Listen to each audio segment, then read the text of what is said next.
What is support and resistance?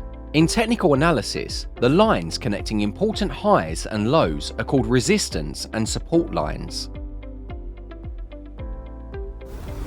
Traders use these lines to identify market entry points.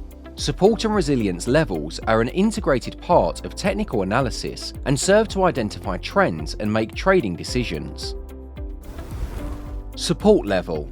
A support level is a line connecting consecutive lows. There is an area where buying pressure prevails over selling pressure. This level can be considered suitable for opening buy positions. The support level can appear both as a sloping and as a horizontal line. In an uptrend, the trend line connecting the lows is considered to be support with a positive slope. In a sideways trend, the lower line is considered horizontal support.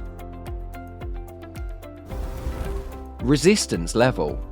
The resistance level is the line connecting consecutive highs. This is the area where selling pressure prevails over buying pressure.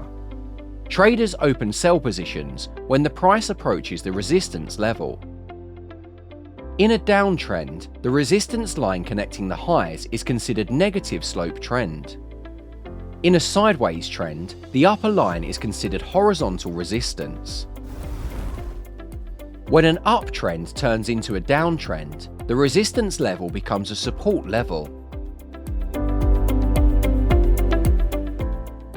Trading using support and resistance levels. The strategy is based on the following principles.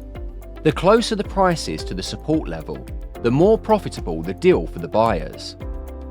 When the support level is broken, it can be recommended to sell the asset.